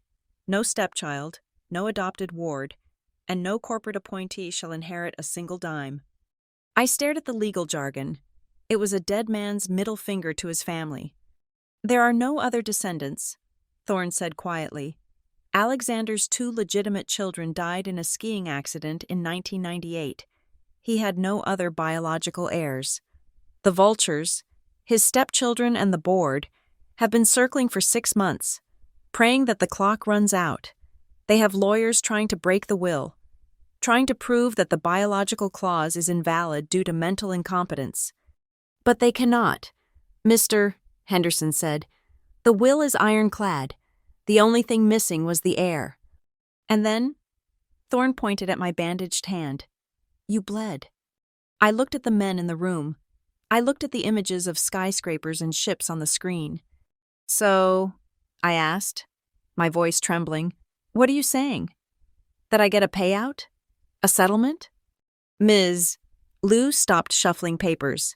She looked at me with a gaze that was almost terrifying in its intensity. Ms. Marshall, we are not talking about a settlement. We are talking about the estate. The estate? The current valuation of the Sterling Trust, she said, enunciating every syllable, is approximately $14.2 billion. The room went silent. I heard the number, but my brain refused to process it. It was too big. It was a number for governments, not for people. 14.2 billion. I blinked. I felt a laugh bubbling up in my throat, the same hysterical laugh I had felt in the mud when the car splashed me. 14 billion? I choked out. That is not real. I have $40. I have a negative balance on my credit card. I eat expired sandwiches. It is very real, Mr. Henderson said, and as the only living biological granddaughter of Alexander Sterling, verified by the variant 7 marker and the secondary DNA panel we ran last night, you are the sole beneficiary. Sole, I whispered. 100%, Thorne confirmed. The room began to spin. I gripped the railing of the bed. $14 billion. I thought about my father. I thought about him worrying about the electric bill. I thought about him dying of a heart attack because he worked too hard and ate too poorly. He had been walking around with $14 billion in his DNA, and he died worrying about the cost of a funeral. Why? I asked, tears stinging my eyes. Why now? Why didn't you find him when he was alive? We tried, Thorne said, his voice soft, but the name change was thorough. Marshall is a common name. Without the genetic trigger, you were needles in a haystack the size of a continent. I looked at my hands. These hands had scrubbed toilets yesterday. These hands had held a mop. Does anyone else know? I asked. Not yet, Ms. Lou said, but they will. The probate court has to be notified. Once we file the genetic confirmation, it becomes public record. And Ms. Marshall, you need to understand something. The people who are currently running Sterling Industries, the stepchildren, the board members, they are about to lose everything. They have leveraged their futures on the assumption that the money would eventually come to them or that they could loot the company before the year was up. When you claim this, Thorne added, you are not just inheriting money, you are detonating a bomb in the center of the financial world. You will have enemies. I sat there, the shock slowly hardening into something cold and sharp. Enemies. I already had enemies. I had a husband who told me to enjoy poverty. I had a society that looked through me because I wore a blue uniform. What do I have to do? I asked. You have to sign, Mr. Henderson said, placing a gold fountain pen on the binder. You have to formally accept the inheritance and authorize us to file the claim. I reached for the pen. My hand was shaking. I looked at the nib. It was gold, real gold. I thought about Lucas. I thought about Vivian Vance and her hundreds of millions. She was a shark. She was a titan. Compared to $14 billion, she was a minnow. If I sign this, I asked, looking up at Thorne, what happens to my job? Thorne smiled. It was the first time I had seen him smile. It was a dry, thin expression. Elena, if you sign this, you own the hospital. I froze. You own the land this hospital sits on, he clarified. Sterling Real Estate holds the deed to the entire medical district. You are technically the landlord of the doctor who stitched you up. I looked at the pen again. I thought about the nurse who yelled at me for leaning on the mop. I thought about the residents who bumped into me. I thought about the invisible wall that separated the people who mattered from the people who served them. I was about to tear that wall down. I took the pen. The weight of it felt good in my hand. It felt like a tool. It felt like a weapon. I signed my name, Elena Marshall. As the ink dried on the paper, I felt a physical shift in the atmosphere of the room. The lawyers straightened their ties. Ms. Lou closed the binder with a snap that sounded like a gunshot.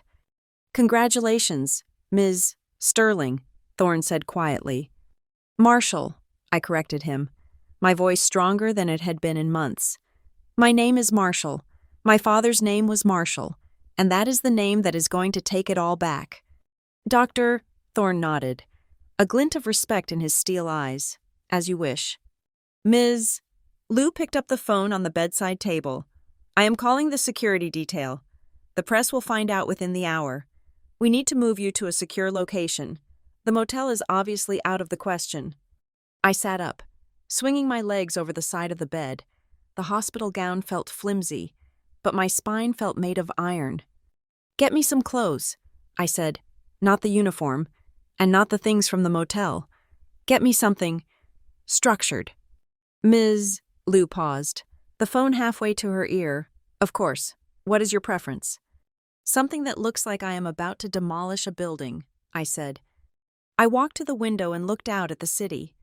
It was the same city I had looked at yesterday, the same gray streets, the same cold wind, but it looked different now. It didn't look like a prison anymore. It looked like a blueprint. And for the first time in a long time, I was the one holding the pen. I thought of Lucas one last time before I let him go to the killing floor of my memory. Enjoy poverty. I took a deep breath. I am done with poverty. Lucas, now, I am going to enjoy the rest. The petition to block my claim was filed 48 hours after I signed the papers. It was not a polite legal inquiry. It was a declaration of war. The board of directors of Sterling Industries, led by the stepchildren of Alexander Sterling's third wife, released a statement that was broadcast on every major news network. They did not mince words. They called me an opportunist. They called me a fraud. They called me a desperate woman with a history of financial instability who was being manipulated by rogue geneticists to stage a hostile takeover of an American institution. I watched the press conference from the safe house, a penthouse suite in a hotel that did not list my name on the registry. A man named Harrison Vance, the current acting chairman and a man who had never worked a physical day in his life, stood at a podium. He looked grave. He looked concerned for the legacy of the company. This is a tragic situation, he told the cameras, his voice dripping with faux sympathy. We are seeing a woman who has clearly suffered significant personal hardships. Poverty can drive people to desperation.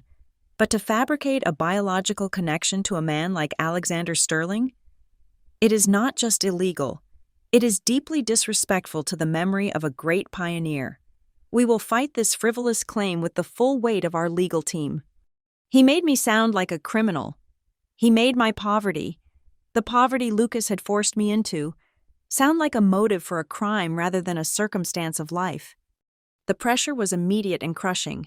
My face was everywhere. They dug up everything, the foreclosure on my house, the divorce settlement where I walked away with debt, my employment record at the hospital, from boardroom to broom closet, the unraveling of Elena Marshall. Read one headline, The $6 billion Janitor, Fact or Fiction. Read another. I stopped watching the news. I sat in the war room the lawyers had set up in the dining area of the suite, staring at the stacks of documents. They are trying to bury us before we even get to court. Ms. Liu said, pacing the room. She was wearing a red suit today, the color of aggression. They have filed motions to dismiss the DNA evidence as contaminated. They are arguing that Dr. Thorne's methods are experimental and inadmissible. They are demanding a new sample, taken by their own doctors, in their own labs. Let them take it, I said, leaning back in my chair. My blood is my blood. They can take a gallon of it. It will not change the code. It is not about the truth. Elena, Mr. Henderson said heavily, it is about doubt. If they can create enough doubt, they can tie this up in probate for 10 years. They have the money to wait. You do not. The will has a time limit. If the heir is not verified and the assets transferred within the calendar year, the clause triggers the donation to Norway. They would rather burn the money than let you have it. I looked at the calendar. We had 4 months left. The legal battle began in a federal courtroom in Manhattan 3 weeks later. The atmosphere was stifling. The room was packed with journalists, legal analysts, and the sleek, predatory team representing the Sterling Estate's current board. Harrison Vance sat at the defense table. He looked at me once, a dismissive, arrogant glance, then turned his back, to him. I was still the cleaner. I was dirt on the shoe of his inheritance. The judge was a stern woman named Justice Halloway, known for her intolerance of theatrics. The defense opened with a blistering attack on my credibility. Their lead attorney, a man with a reputation for destroying witnesses, painted a picture of me as a failed professional who had snapped under the pressure of divorce and poverty. Ms. Marshall was desperate. He argued, pacing in front of the jury box. She was living in a motel. She was eating out of vending machines. Is it so hard to believe that she, or someone working with her, might tamper with a sample to secure a fortune? We are asked to believe that a random hospital worker is the secret granddaughter of one of the wealthiest men in history. It is a fairy tale, and courts do not deal in fairy tales. I sat there, keeping my face made of stone. I wanted to scream. I wanted to tell him that I did not ask for this. I wanted to tell him that I would happily go back to being a project manager if I could just have my dignity back, but I stayed silent. Dr. Thorne had coached me. Emotion is weakness, he had said. Facts are strength. Dr. Thorne took the stand on the third day. He was unflappable. He explained the science of the variant 7 marker. He showed the graphs. He explained the statistical impossibility of a false positive. But the defense was ready.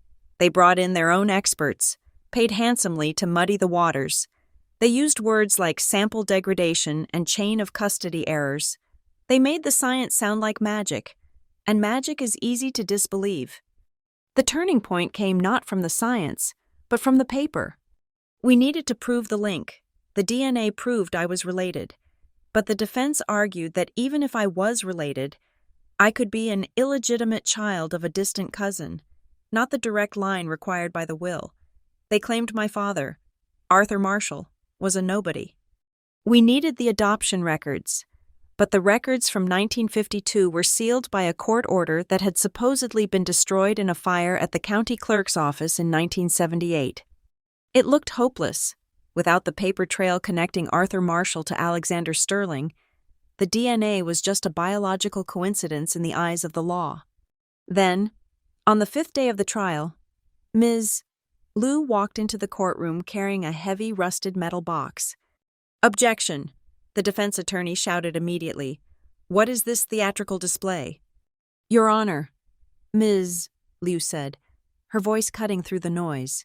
We request permission to introduce new evidence that was discovered 48 hours ago in the archives of a defunct law firm in upstate New York, a firm that handled the private affairs of Alexander Sterling's father. The judge allowed it. The room went silent as Ms. Liu opened the box. She pulled out a leather-bound ledger. It smelled of mold and old paper. This is the private disbursement ledger of the Sterling Family Trust from 1952, she announced. She projected the image of a page onto the courtroom screens. There, in faded blue ink, was an entry dated November 14th, 1952. Recipient, the Marshall family, Columbus, Ohio. Purpose, care and maintenance of infant male subject A.S., renamed Arthur.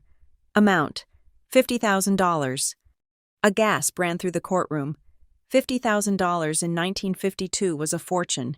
It was the price of silence. But there was more. Ms. Liu turned the page. Stapled to the ledger was a carbon copy of a letter. It was signed by Alexander Sterling himself. The handwriting was jagged, angry. I have done as you asked. Father, I have signed the papers. The boy is gone. You have your clean reputation. But know this, I will spend the rest of my life looking for him. And when I find him, everything I build will be his. The silence in the courtroom was absolute. Harrison Vance's face turned the color of ash. He whispered furiously to his lawyer, but the lawyer had stopped taking notes. He was staring at the screen. The smoking gun was not a gun. It was a letter from a heartbroken young man who had been forced to give up his son. Ms. Liu turned to the jury. They called Ms. Marshall a fraud. She said softly. They called her a liar.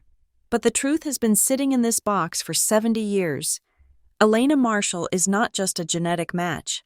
She is the fulfillment of a promise Alexander Sterling made to himself the day his son was taken from him. The defense tried to rally. They claimed the ledger was a forgery. They claimed the letter was inadmissible hearsay. But the air had gone out of their argument. You could feel the shift. The narrative of the gold digger had collapsed, replaced by the narrative of the lost heir. I looked at the jury. I saw a woman in the front row. A woman who looked tired, like she worked 2 jobs. She was looking at me, and for the first time, she was not looking at me with suspicion. She was looking at me with recognition. She saw the cleaner who was fighting the billionaires, and I knew, in that moment, that she was on my side. The deliberation took 2 days. Those 48 hours were the longest of my life.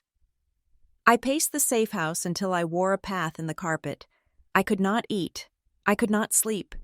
Everything hung in the balance. If I lost, I would be destroyed.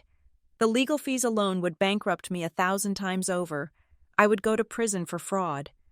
If I won, I did not know what would happen if I won.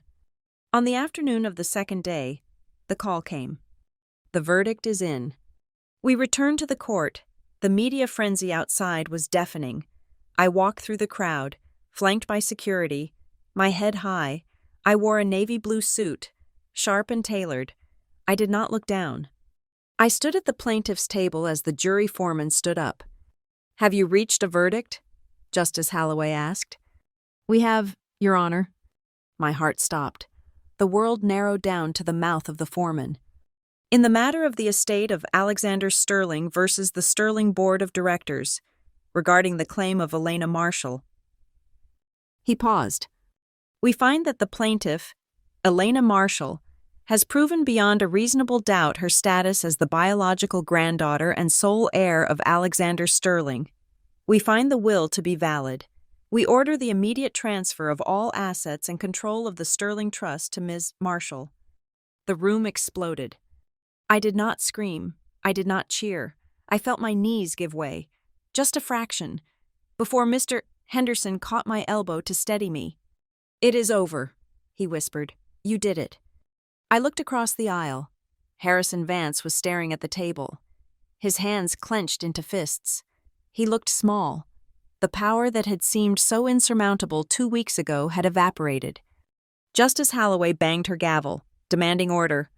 Ms. Marshall, she said, looking down at me, do you have anything to say before I close these proceedings? I stood up. I took a breath. The microphone in front of me was live. I want to thank the court, I said, my voice steady, and I want to send a message to the board of directors. I turned to look directly at Harrison Vance. My grandfather built this company on logistics, on moving things from where they are to where they need to be. You have been moving money into your own pockets for too long. Effective immediately. The board is dissolved. Vance's head snapped up. You cannot do that, he shouted. I just did, I said calmly. It is my company now, and I am cleaning house.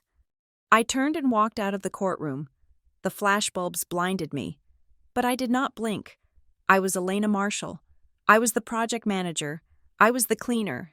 And now, I was the owner of the horizon. The war was over, but the reckoning was just beginning. The news cycle did not just break, it detonated. Within 6 hours of the verdict, my face was on the digital billboards in Times Square.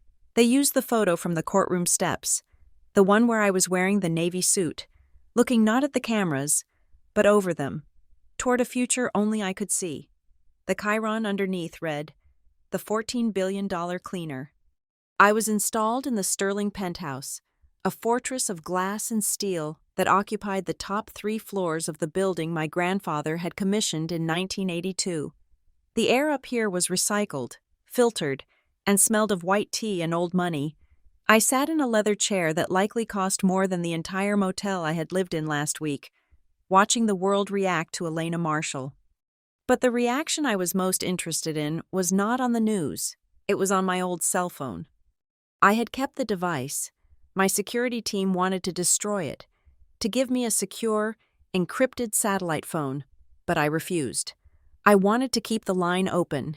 I wanted to see the exact moment the shockwave hit the people who had left me for dead. It started at 7:30 in the evening. Lucas Hale had been attending a gala for a fintech startup in San Francisco.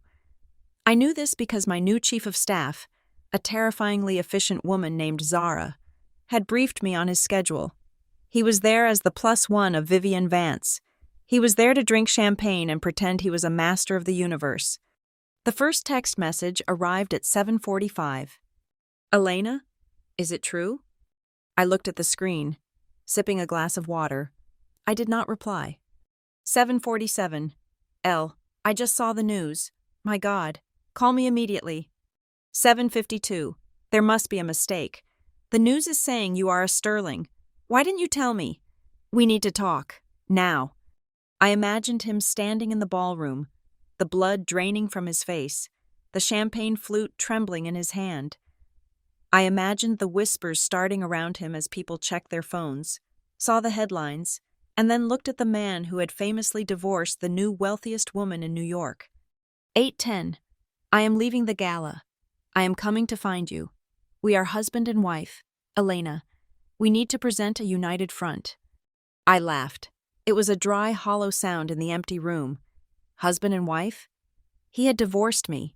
He had thrown me away like a used wrapper. But in Lucas's mind, reality was flexible if there was enough money on the table.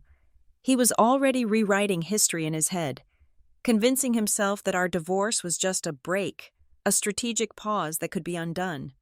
I placed the phone on the marble coffee table and let it vibrate. It buzzed again and again, calls, voicemails, texts, a deluge of desperation. I did not have to lift a finger. The panic was doing the work for me. The next morning, the dynamic shifted. It was no longer just Lucas panicking. It was his ecosystem collapsing. Vivian Vance was a shark, but she was a shark who swam in specific currents. She valued reputation above all else. She had taken Lucas in because he was a shiny object, a handsome, charming accessory who looked good in a tuxedo and knew how to flatter her ego. She had assumed he was a rising star in finance, temporarily embarrassed by a messy divorce from a deadweight wife. But now the narrative had flipped. Zara walked into the room carrying a tablet. "Ms. Marshall," she said, "you might want to see this. It is footage from outside the Vance residence this morning." She handed me the tablet. The paparazzi were swarming Vivian's townhouse. As Vivian exited to get into her limousine, a reporter shouted a question that the microphone picked up clearly. "Ms. Vance, did you know that your boyfriend left the sole heir of the Sterling fortune to be with you? Do you have any comment on the text message he sent her telling her to enjoy poverty?" Vivian stopped. She was wearing oversized sunglasses, but I could see the tension in her jaw. She did not look at the reporter. She looked at Lucas, who was trailing behind her, looking pale and sweaty in yesterday's suit. The look she gave him was not one of love. It was the look one gives to a dog that has just soiled an expensive rug. It was pure, distilled disgust. She got into the car. Lucas tried to follow. The door slammed in his face. The car drove away. Lucas was left standing on the curb, the cameras flashing, the reporters shouting questions that stripped him naked. Lucas, how does it feel to lose $14 billion? Lucas, did you know she was a sterling? Lucas, are you broke? I watched him flinch. For the first time in his life, his charm was useless. He could not smile his way out of this. He was being defined by his biggest mistake, and the whole world was watching. But the humiliation was only the surface layer. The real destruction was happening in the ledgers. I had asked Mr. Henderson to run a quiet audit on Lucas. It took the Sterling legal team less than an hour to dismantle the facade of Lucas Hale's success. The report lay on my desk. It was pathetic. Lucas did not have a job. His consulting firm was a shell company with no clients and no revenue. He had been living entirely on credit cards and loans, leveraging the illusion of wealth to acquire more debt. He was overextended by nearly $400,000.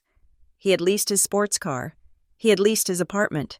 Even his watches were bought on installment plans. He was a fraud, and the only thing that had kept him afloat was the proximity to Vivian Vance's money. But Vivian was not a woman who backed losers. By noon that day, the news broke that Vivian Vance had terminated her philanthropic partnership with Lucas Hale. She issued a statement distancing herself from his personal conduct, citing a misalignment of values. Lucas was homeless, again. But this time, he did not have a steady wife to fall back on. He did not have a house in the suburbs to retreat to. His phone calls to me became frantic. Elena, please, you have to help me. They are freezing my accounts. Vivian kicked me out. I have nowhere to go. Elena, I am sorry, okay? I am sorry about the text. I was angry. I didn't mean it. You know me. You know I love you. Elena, pick up the phone. I am your husband. I supported you for years. You owe me. The audacity was breathtaking. He supported me? I had paid the mortgage. I had bought the groceries. I had funded his delusions of grandeur. I finally picked up the phone. I did not answer the call. I simply opened the message thread.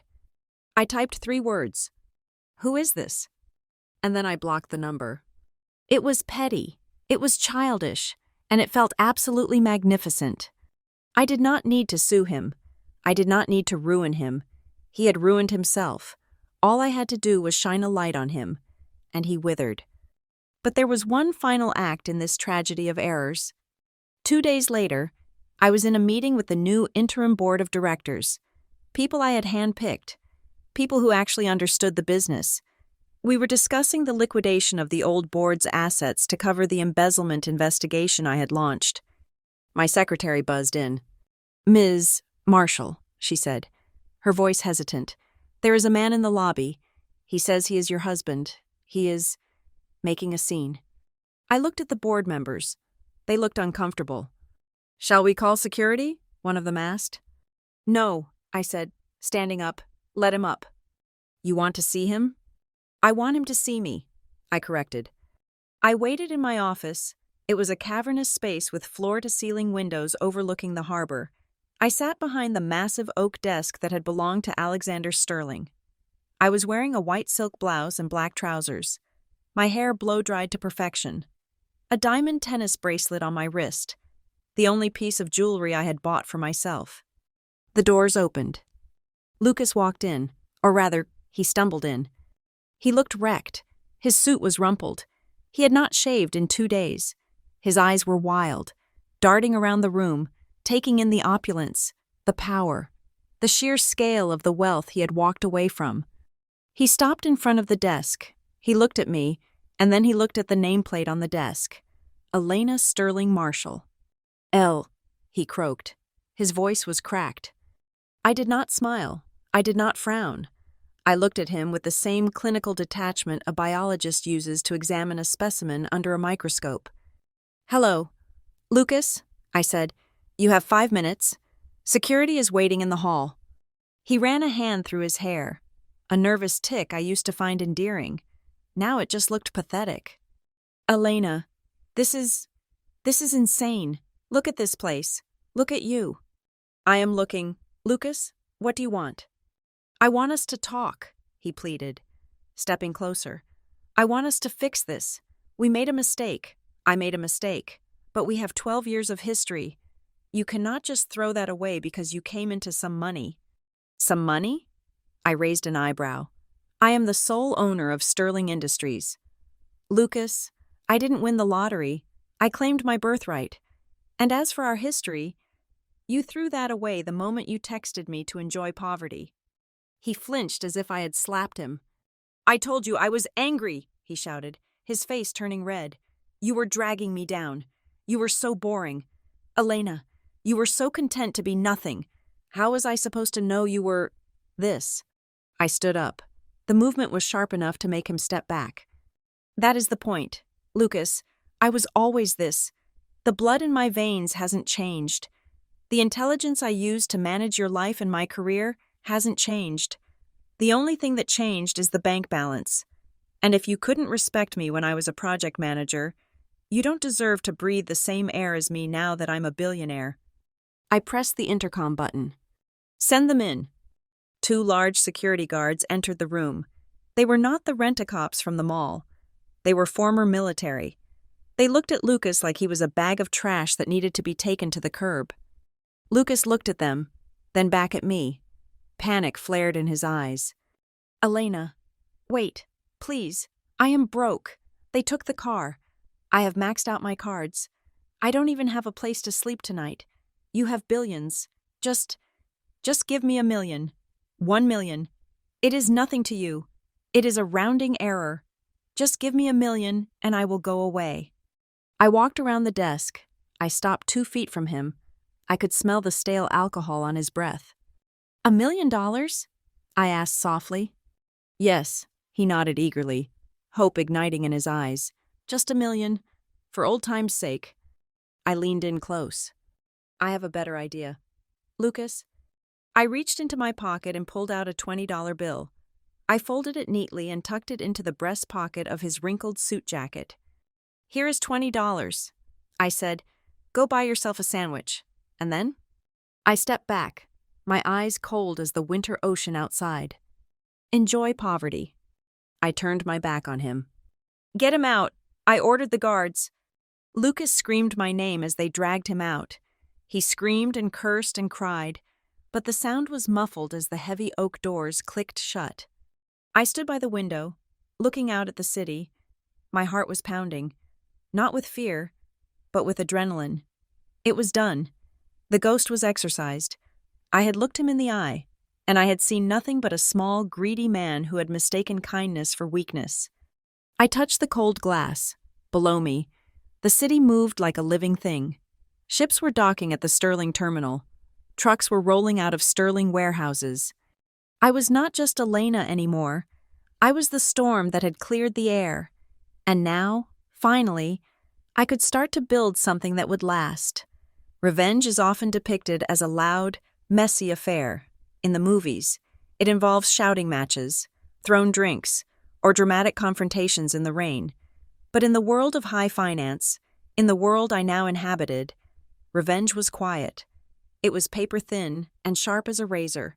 It was executed not with a gun, but with a forensic audit. I did not need to hunt Lucas Hale down. I did not need to slash his tires or spread rumors about him on the internet. All I had to do was pull the thread of his life and watch the entire sweater unravel. For the first week after the transition of power, I did not leave the Sterling headquarters. I set up a specialized task force within the legal department. Their mandate was simple: review every entity, individual, or corporation that had interacted with Lucas Hale's so-called consulting firm in the last 3 years. I wanted the data. I wanted the receipts. The picture that emerged was not just one of incompetence. It was one of systemic fraud. Lucas had been running a Ponzi scheme of influence. He had been taking money from small-time investors, people who wanted to be close to the husband of a millionaire, and using it to pay off the interest on his personal debts. He had promised them access to insider trading tips he did not have. He had promised introductions to venture capitalists he did not know. I sat in the conference room with Ms. Liu and the head of the forensic accounting unit, a man named Mr. Graves, who looked like he enjoyed finding tax evasion a little too much. "Look at this," Mr. Graves said. projecting a spreadsheet onto the wall. Lucas Hale took a loan of $200,000 from a boutique lending firm in Jersey City 3 months ago. He listed his collateral as future earnings from sterling assets. I stared at the screen. He had leveraged my inheritance before I even knew I had it. He had bet on my family money while telling me to enjoy poverty. "What is the status of that loan?" I asked. "It is in default, Mr. Graves said. "He missed the first 3 payments. The lending firm is preparing to write it off as a loss." "Buy it," I said. Ms. Liu looked up from her notes. "You want to buy the bad debt? It is a loss. Elena, you will never recover the money." "I do not want the money," I said, tapping the mahogany table. "I want the leverage. Buy the debt. Buy all of it. Every credit card he maxed out. Every personal loan he took from his friends in the Hamptons. Every lease agreement he signed. Consolidated under a subsidiary of Sterling Industries." By the end of the week, I was no longer Lucas Hale's ex-wife. I was his primary creditor. I owned his debt. I owned his financial existence. I did not send thugs to break his kneecaps. I sent process servers. We filed a series of civil suits for breach of contract and fraud. We froze the few assets he had left. The forensic audit revealed that he had used investor money to pay for the lease on his sports car and his designer wardrobe.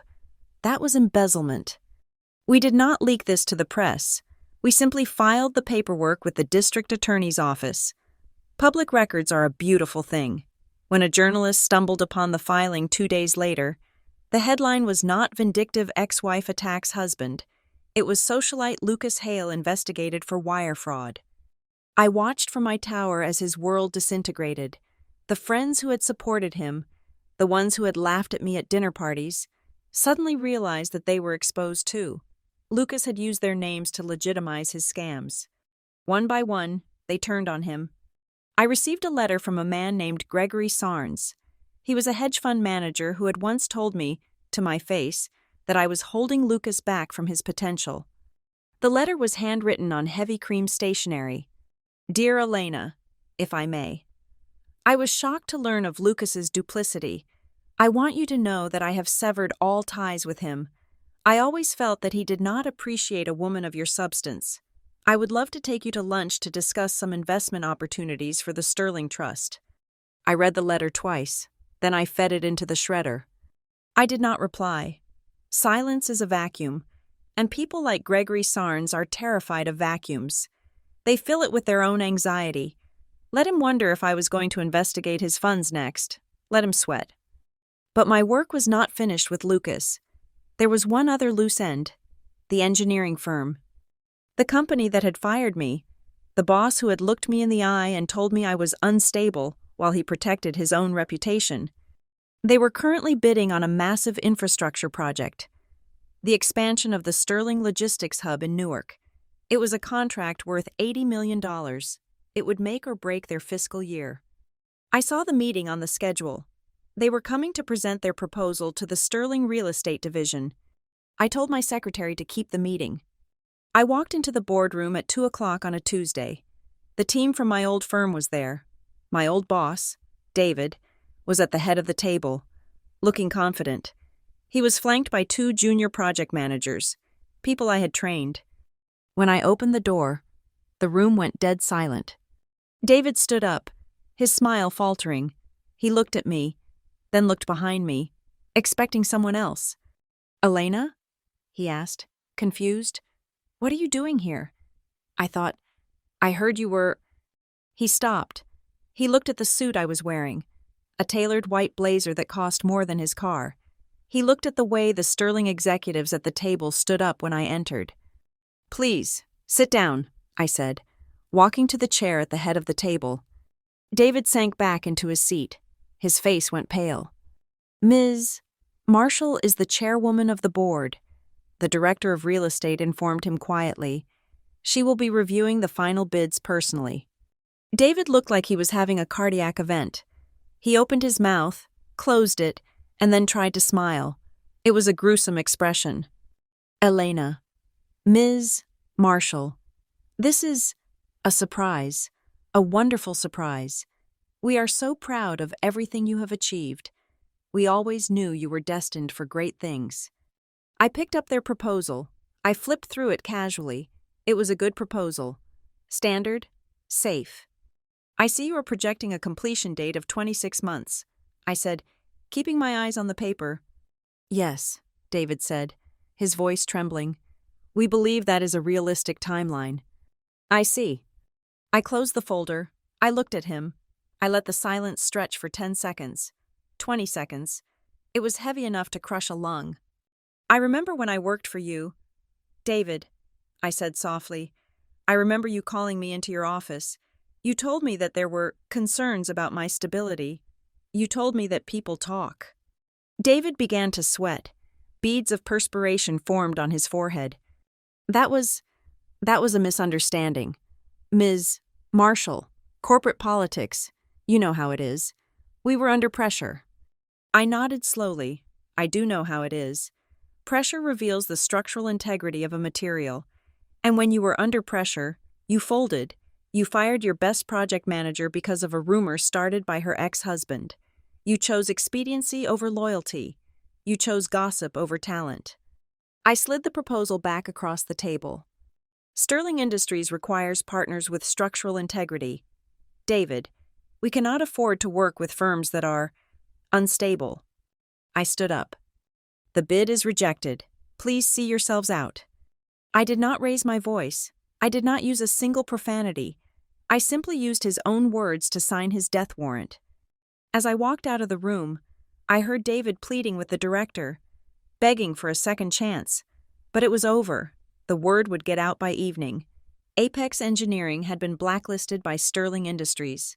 Their stock would dip. Their clients would ask questions. I went back to my office and stood by the window. My phone buzzed. It was a notification from the legal team.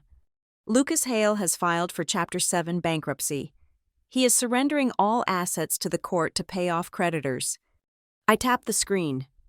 "Accept the surrender," I typed back, "and make sure we acquire the personal items in the liquidation auction." I was going to buy his watches. I was going to buy his suits. And I was going to donate them to a charity that helps men re-enter the workforce after prison. It was almost poetic. The final piece of the puzzle fell into place that evening. I received a request for a meeting from the one person I had not expected to hear from so soon. Vivienne Vance. She did not send a lawyer. She sent a handwritten note, asking if I would meet her for a drink at a neutral location. I agreed. We met at a quiet bar in the Upper East Side, a place dark enough for secrets. She was waiting for me in a booth. She looked tired.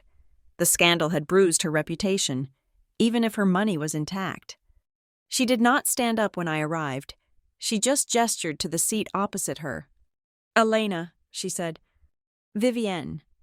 She took a sip of her martini. "You are good," she said. "I will give you that.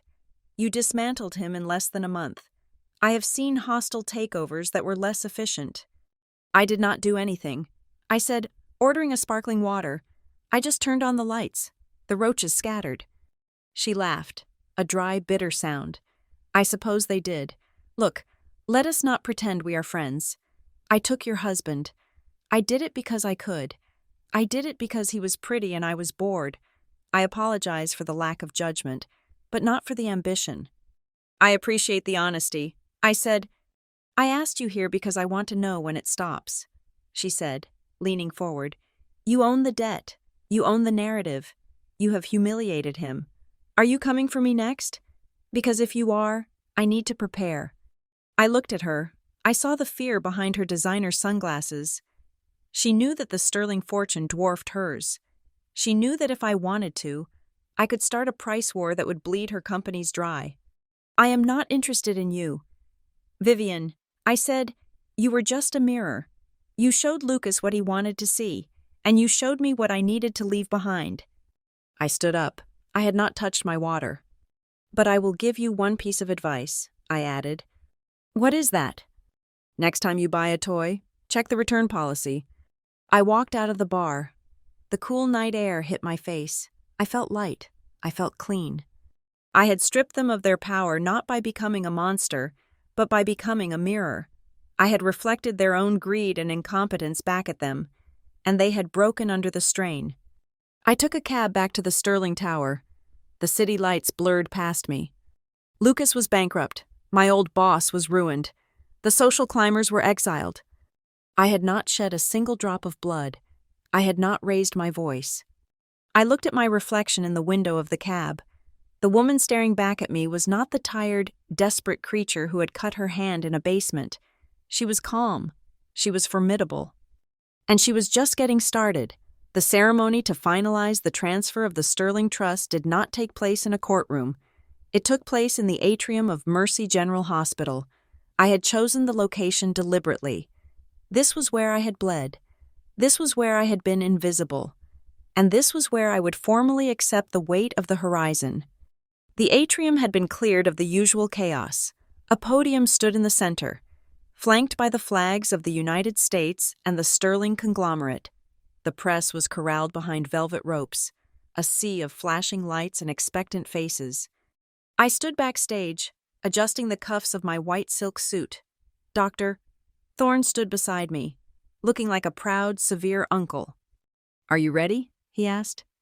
I looked at my hand. A faint, thin white scar ran across my palm, the only physical evidence of the accident that had changed history. "I am ready," I said. Walking out onto that stage was like stepping into a furnace of attention. Thousands of eyes fixed on me, but unlike the days when I pushed a mop bucket, trying to shrink into the floor tiles, today I expanded. I took up space. I signed the final documents on a live broadcast, with a few strokes of a pen. $14.2 billion moved from a state of limbo into my name, the Sterling Empire, a beast that spanned oceans and industries, now answered to the daughter of a warehouse manager. But the money was just numbers on a screen. The real victory was in the audience. In the front row, sitting in a reserved chair, was Miller, my old supervisor from the basement. He looked terrified. He was twisting his cap in his hands, his eyes wide. Next to him was the nurse who had yelled at me for leaning on the mop. She looked pale, as if she might faint. I walked to the microphone. "Thank you all for coming," I said. My voice was calm, amplified by the speakers to fill the vaulted ceiling. Many of you know the story of how I came to be here. You know about the DNA test. You know about the court case. But few of you know the reality of the weeks leading up to that moment. I looked directly at Miller. He flinched. I pointed to the floor near the elevators. 3 months ago, I was standing right there, I said. I was wearing a blue uniform. I was invisible. I was hungry. And when I was injured, the fear I felt was not about the pain. It was about the cost. It was about the $84 I would lose if I missed my shift. The room was deadly silent. We live in a world that judges value by the texture of your clothes and the balance in your bank account. I continued. I have lived on both sides of that divide. I have been the wife of a wealthy man, and I have been the cleaner scrubbing his floor. And I am here to tell you that dignity does not belong to the rich. It is not something you buy. It is something you are. I paused, letting the words settle. Effective immediately, Sterling Industries is launching a new initiative. We are establishing a trust to fully subsidize healthcare costs for every service worker in this city. No janitor, no waitress, no delivery driver will ever have to fear an emergency room bill again. The applause started slowly, then erupted. It was a roar that shook the glass walls. I looked out at the crowd, and that was when I saw him. Lucas was standing at the very back, behind the press line. He was not wearing a tuxedo. He was wearing a jacket that looked 2 sizes too big, likely bought from a thrift store. He looked older. The shine was gone. The arrogant posture that used to define him had collapsed into a slump of defeat. Our eyes met across the room. He did not wave. He did not try to shout. He just stared, and in his eyes, I saw the dawn of a terrible understanding. He was not looking at the billions. He was looking at me. He was looking at the woman he had called boring, the woman he had called common. He was realizing that the strength he was seeing on that stage had always been there. He had just been too blinded by his own reflection to see it. I did not feel a spike of anger. I did not feel the urge to mock him. I felt a profound, quiet peace. I turned my gaze away from him and back to the cameras. I erased him from my focus. That was my final act of revenge. I denied him the validation of my hatred. To hate someone is to give them power. To be indifferent to them is to render them non-existent. After the ceremony, I asked to take a walk. Security tried to protest, but I raised a hand. "I want to go to the basement," I said. "Ms. Marshall," the head of security said nervously, "it is not clean down there." "I know," I said. "I used to clean it." I took the service elevator down. The smell hit me the moment the doors opened. Damp concrete, industrial detergent, and the faint, sour odor of trash. It was the smell of my lowest point. I walked past the compactor. I walked past the supply closet where I used to hide to eat my scavenged sandwiches. Miller was there, putting away his cleaning cart. He froze when he saw me. "Ms. Marshall," he stammered. I am sorry about before. If I had known." "Miller," I said gently. He stopped. "You were doing your job," I said. "You were protecting your department. But Miller?" "Yes, ma'am?" "Buy better gloves for the staff. Kevlar lined. I am doubling the budget for safety equipment starting tomorrow." He looked at me, his mouth open. Yes, of course. Thank you." I walked to the spot where I had cut my hand. The floor was clean. The blood was long gone, scrubbed away by someone else who was just trying to survive the day. I stood there for a long time, listening to the hum of the ventilation system. My phone buzzed in my pocket. It was a notification from the bank. The quarterly dividends from the trust had just hit my account. The number was so large it looked abstract.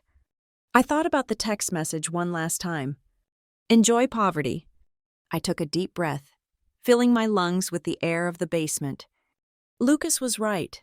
In a way, I was enjoying poverty. I was enjoying the poverty of his influence. I was enjoying the absence of his lies. I was enjoying the lack of people who only loved me for what I could give them.